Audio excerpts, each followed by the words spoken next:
Di nandito ang mga manggagawa sa ilalim po ng pagkakaisa ng manggagawa sa Timog Katalugan, Pamantikim, upang i-rehistro sa Department of Labor yung pagkundina sa nilabas na Department Order 174 dahil ito ay mapandindang at ito ay hindi makatotohanan at ito ay magdulot ng malawakang tanggalan sa hanay ng mga manggagawa.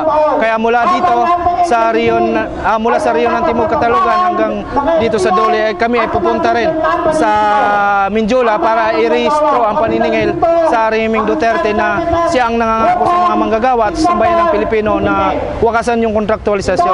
Kaya hindi department order ang hinihingi ng mga manggagawa, kundi executive order na wakasan yung kontraktualisasyon, lahat ng tipo ng kontraktualisasyon upang mawakasan ito at maglabas yan ng department order. At kami ay nanawagan sa kanyang rehimen na maging sincero dahil ang mga sektor ng manggagawa ay isa sa nagsusulong ng usapang pangkapayapaan na dapat maging sincero ang rehimeng Duterte sa pag-uusap sa pagitan ng Government of the Philippines at saka sa National Democratic Front of the Philippines para pag-usapan doon yung Comprehensive Agreement on Socio-Economic Reform na yun na ang pag-asa ng manggagawa at sambayan ng Pilipino para sa pagwawakas ng kontraktualisasyon, pambansang minimum na sahod, pambansang industrialisasyon, lupa para sa mga magsasaka at pabahay para sa mga mahihirap. Kami ay kumukundina sa Department Order na pinirmahan, 174 na pinirmahan ni Secretary Bilyo.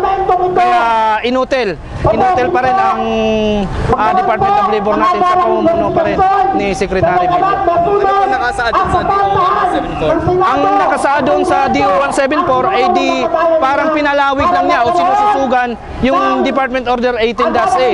Alam mo po ng manggagawa kung paano siya kilalanin ng regular batay sa Article 280 ng Batas Pagawa na pag necessary and desirable yung kanyang trabaho ay kilalanin siyang regular.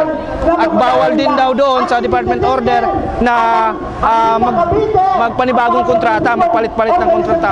At bawal din manghimasok ang kapitalista sa pagtatayo ng unyon ng manggagawa. Pero kabalintinuan po yan dahil naranasan na ng manggagawa yung karahasan sa pagtatayo pa lang ng unyon hanggang magwilga, hanggang mag-protest camp pa lang ay hinaharas na po ng manggagawa. At yung Department Order 174 ay yan ay isang mapandinlang na batas dahil sa katunayan dyan, mayroon ng mga papel na hawak ng mga manggagawa na sila ay regular pero hindi ito kinikilala ng kapitalista.